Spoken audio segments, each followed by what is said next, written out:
Coucou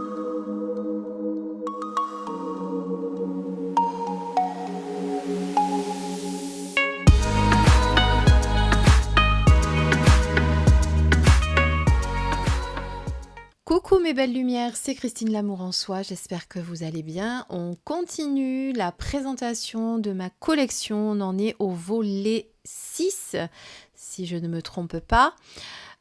Comme d'habitude, eh bien, j'ai fait la vidéo dans un moment où je n'ai pas de Wi-Fi, donc je ne sais pas encore quand je vais la mettre en ligne, donc pardonnez-moi par avance si je ne peux pas la mettre tout de suite en ligne, mais en tout cas, je continue de faire mes vidéos et puis je les mettrai en ligne au fur et à mesure quand le Wi-Fi sera revenu.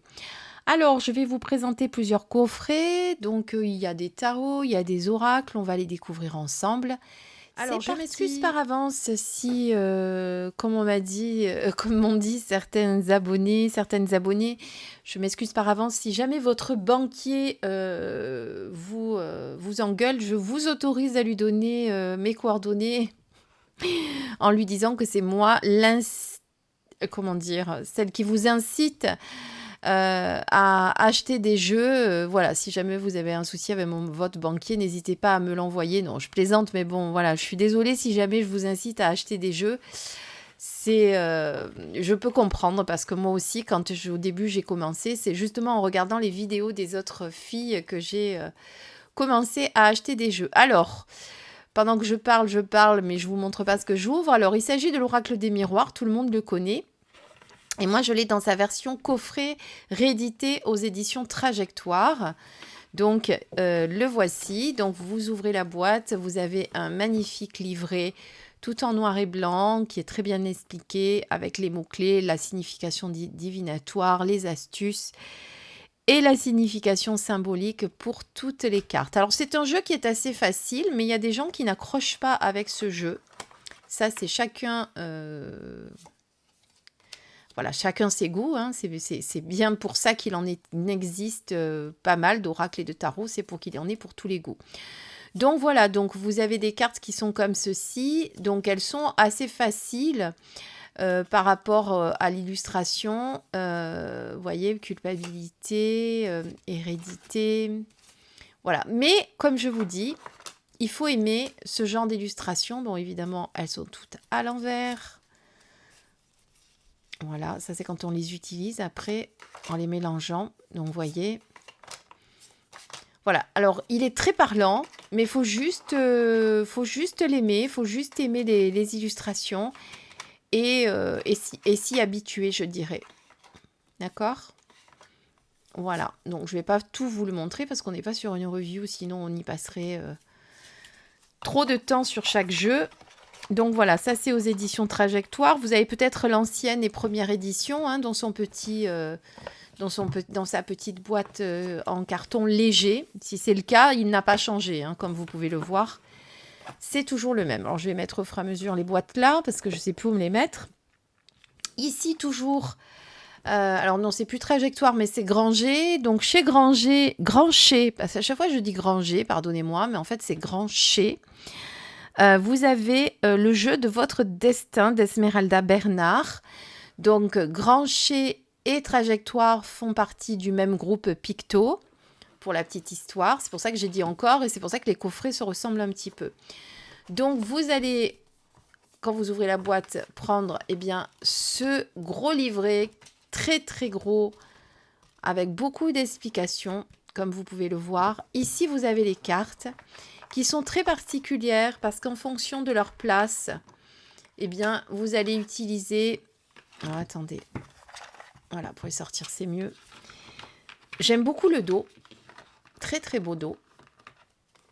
Vous allez utiliser certaines cartes en utilisant le petit côté négatif et le côté positif, vous voyez, sur chaque carte. Et ça va être en fonction de leur emplacement que vous allez faire donc votre interprétation comme ceci. Voilà, c'est pour ça que j'aime beaucoup ce jeu. Alors bon, ça fait partie des jeux que j'utilise très peu souvent. Encore un jeu que j'aime beaucoup, mais qu'il faudrait que je sorte du placard. Et pas très loin, elle est sur mes étagères, mais comme je vous dis, quand on en a beaucoup, après, c'est vrai qu'on n'utilise pas forcément On les utilise pas forcément tous. Et puis après, on va utiliser souvent les mêmes. Voilà, mais comme d'habitude, et je le dis à chaque vidéo, mais c'est la vérité, de m'y replonger dedans avec vous me donne envie de les ressortir.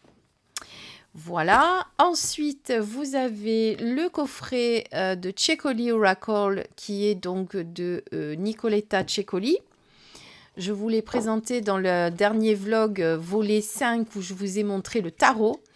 Ici, c'est l'oracle. Donc, vous voyez qu'il est sur ces mêmes représentations de dessin avec cette petite fille. Voilà. Toujours aussi beau. J'aime beaucoup le dos. Alors, malgré qu'il ait un titre anglais,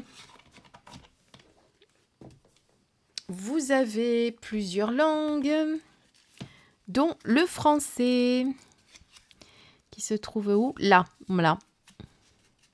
Bon, il y a quand même pas mal de, vous voyez, quand même pas mal de textes. Hein. C'est pas parce que c'est traduit en français. Alors souvent, quand c'est traduit en français, on a des, comment on appelle ça? On a des textes beaucoup plus courts. Là, je trouve quand même qu'ils sont restés. Vous voyez, si on regarde l'italien, c'est l'italien ça ou l'espagnol? Parce que ça ressemble un peu.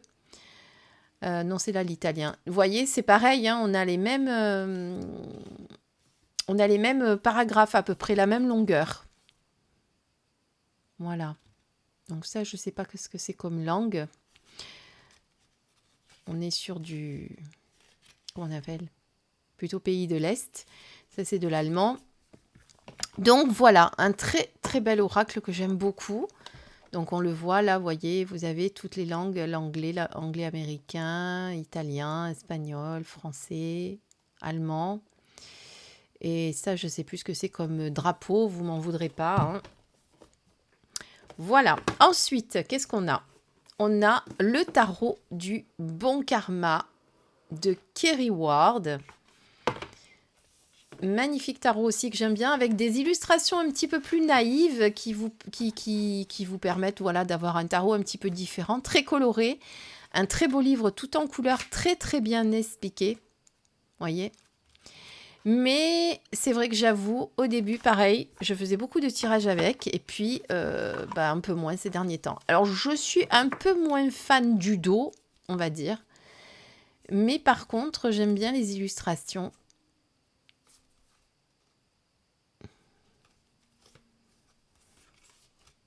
Voilà. Bon, après, il faut aimer les illustrations comme ceci. Hein. Mais je trouve qu'il est... Je le trouve sympa, moi. Je ne sais pas pourquoi, j'avais beaucoup aimé. Très coloré, très... voilà. Donc ça, c'est le tarot du bon karma. Donc, je ne vais pas vous sortir toutes les cartes. C'est une structure tarot traditionnelle. Hein. Ensuite, alors, on passe à un tarot qui est assez rare en français et du coup, qui coûte très cher en français. Moi, je l'ai trouvé en espagnol. C'est le tarot de Los Magos. Donc, c'est le tarot des magiciens. Alors, comment il s'ouvre déjà? Voilà, il s'ouvre comme ceci. C'est une ouverture un petit peu spéciale. Je ne sais pas si la version française s'ouvre de la même manière. Parce que je crois qu'il a été réédité. Mais il me semble bien qu'il est assez introuvable. Donc voilà, vous avez toutes les cartes ici du tarot. Bon, évidemment, en espagnol, je l'ai acheté sur une plateforme de vente d'occasion et je l'ai acheté très peu cher. La fille, j'avoue, le vendait vraiment pas cher du tout. Là, vous avez le dos de cartes qui est juste magnifique. Après, il faut un peu comprendre l'espagnol, mais bon, honnêtement, l'espagnol et l'italien, moi, je trouve que c'est beaucoup plus facile à comprendre que... Enfin, en tout cas pour moi, que l'anglais. Voilà, je vous montre juste le livre. Vous voyez, qui est assez gros. Après, si vous ne connaissez pas l'espagnol, ben, vous pouvez vous faire un Google Traduction, comme d'habitude. Hein. C'est possible. Google Traduction traduit toutes les langues. C'est ça l'avantage. Voilà. Ensuite, qu'est-ce que j'ai d'autre à vous présenter qui sont pas loin? Pardonnez-moi, j'essaye de ranger en même temps. Je devrais le faire hors caméra après, mais bon, on va les mettre ici. Alors, ah oui, j'ai le tarot de la Santa Muerte. J'ai également l'oracle de la Santa Muerte. J'aurais pu vous le présenter en même temps, mais bon, c'est pas grave, on le présentera lors d'une autre vidéo. Donc voilà, donc il faut aimer ce côté un petit peu sombre de la Santa Muerte. Donc on est vraiment que sur ce genre d'illustration. Voilà, et il est très beau, moi j'aime bien. Ça c'est mon goût à moi. Vous avez un dos somptueux, vous voyez. Voilà, un petit livret avec le français. Voilà, vous voyez le français. Bon, après, c'est pas des grandes explications, hein, on est d'accord. Voilà, mais au moins, ça peut vous donner une base. Donc ça, c'est le tarot de la Santa Muerte. Hop. Désolée pour le bruit. Ensuite, alors oui, j'ai l'oracle des visions de Ciro Marchetti que j'adore. Mais j'avais déjà la version anglaise. Alors, je préfère dans le format et dans le... on va dire dans la texture des cartes, je préfère la version anglaise. Donc, c'est pour ça que je la garde. Ça, c'est la version française qui a été rééditée dernièrement. Vous voyez? Donc, on est vraiment sur le même dos. Mais les cartes sont légèrement plus grandes. Elles sont brillantes, celles-ci ne le sont pas. Et je ne sais pas pourquoi, moi j'ai une préférence pour celle-ci. Mais bon, ça c'est mon point de vue. Celles-ci, elles sont dorées sur tranche. Celles-ci, elles ne l'étaient pas. C'est moi qui les ai coloriées en noir. Alors, je vais vous le montrer un petit peu. Ce sont les mêmes. Hein. Alors, c'est pareil hein, que je vous montre l'anglais ou le français. Mais les illustrations sont les mêmes. La seule chose, comme je vous dis, c'est l'aspect des cartes, le toucher, qui n'est pas brillant sur celle-ci. Et elles sont légèrement plus grandes. Donc, moi, j'aime bien celle-ci. Voilà, un magnifique oracle. Alors là, pour le coup, il n'y a pas de mots-clés. Et comme j'ai commencé à travailler avec la version anglaise, je me laissais vraiment inspirer par les illustrations. Celui-ci, vous êtes vraiment à vous connecter à votre intuition. Et pour la petite histoire d'ailleurs, au départ, Ciro Marchetti ne voulait pas faire de livret pour vraiment laisser... à chacun la place à l'intuition et puis bon, il a fini par faire un livret. Mais au départ, il n'en était pas, c'était pas prévu qu'il en fasse un. Là, j'ai la collection des portes de Vanessa Migzarek et Brigitte Barberan, que vous connaissez sûrement, avec les portes de l'intuition, les portes de l'âme et les portes magiques de l'univers. Si je ne me trompe pas, ils sont sortis dans cet ordre. Donc, je vous les montre un petit peu, avec des phrases clés et un mot-clé. J'aime beaucoup cette collection.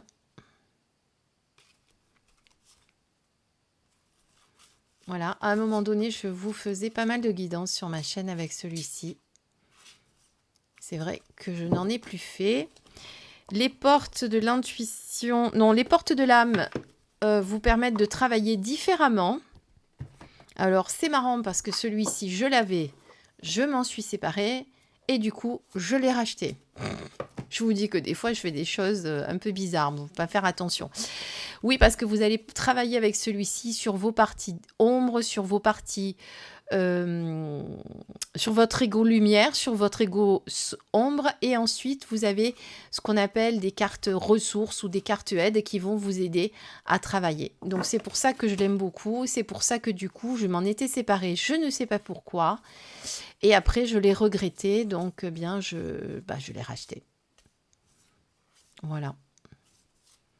Non mais c'est tout moi ça, hein. C'est vendre un jeu puis le racheter...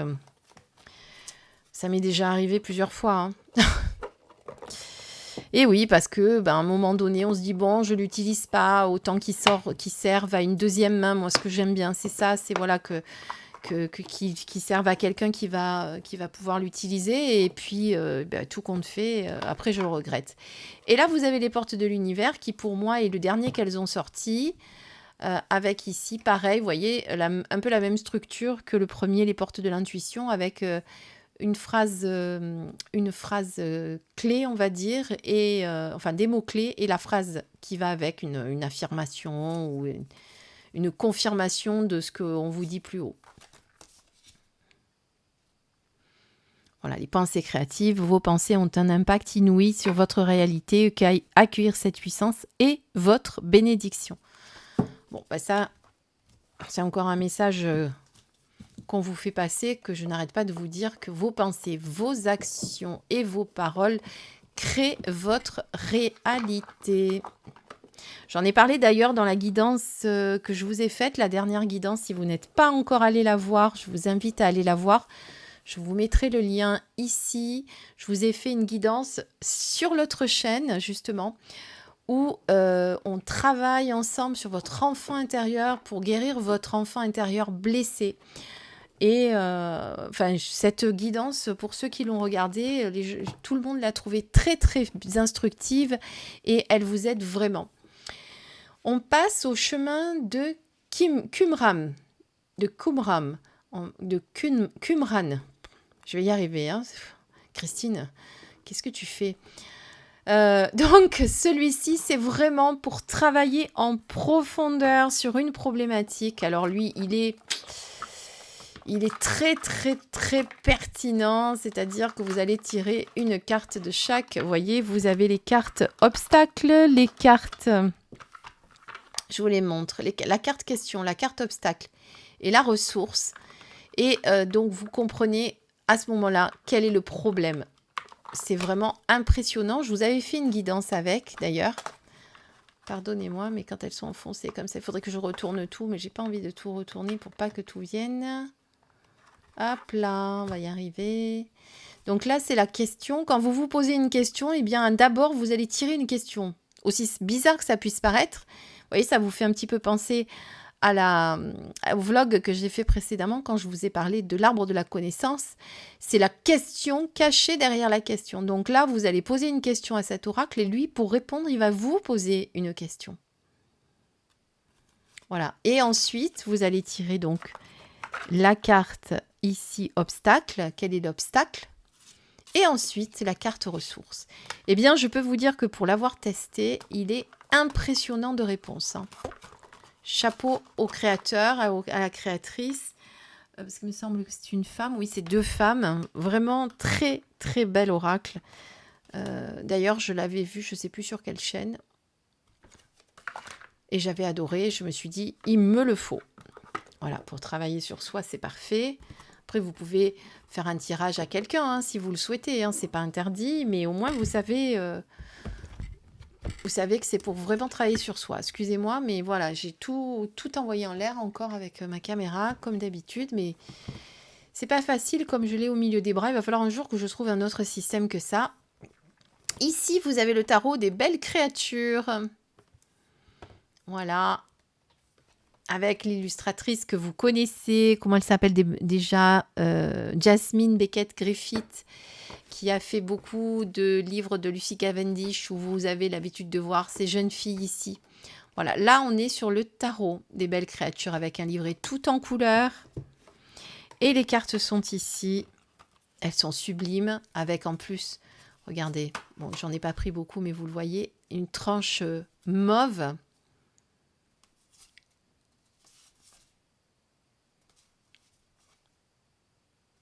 Voilà. Et là, l'avantage de ce tarot, c'est que vous avez des mots-clés dessus, donc vous pouvez vraiment travailler facilement. Il est magnifique. Je l'aime beaucoup. En plus, moi, j'aime beaucoup ces petites filles un petit peu tristes, là, qui sont... Je crois que je les ai pratiquement tous. Ceux de Lucy Cavendish. Voilà pour celui-ci. Et on va finir sur le plus gros coffret qu'il y a là. J'espère avoir la place. Le voyage de Rita Van et ses 12 chats. Ce sont des cartes oracles. C'est pareil, c'est un peu comme le chemin de Qumran. C'est pour travailler sur soi. Alors, c'est vraiment un oracle magnifique. Avec un livre énorme. Il faut vraiment avoir le temps de le lire pour faire les tirages, etc.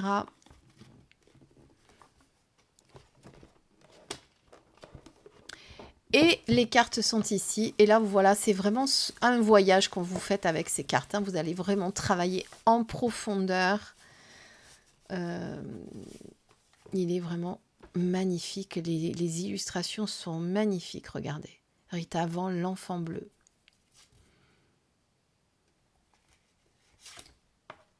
Rien que de regarder les cartes, déjà, il y a une espèce de travail qui se fait tellement, il y a de choses sur ces cartes tellement elles sont vibrantes. Je ne sais pas ce que vous en pensez.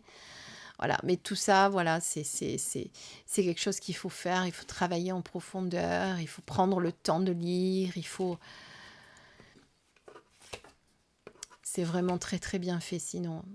Très très bien fait. Voilà, ça c'est le voyage de Rita Avant. Et c'était notre dernier oracle du jour. Je vous dis à très très vite en espérant que cette vidéo vous a plu. Merci à tous de me suivre sur cette nouvelle chaîne que j'ai créée. Je vois que vous êtes de plus en plus nombreux à venir me voir. Pour ceux qui me connaissent déjà, vous savez que j'ai aussi l'autre chaîne. Pour ceux qui ne le savent pas, sachez-le, si vous regardez sous la vidéo en déroulé, il y a le lien vers l'autre chaîne guidance où vous pouvez suivre toutes les guidances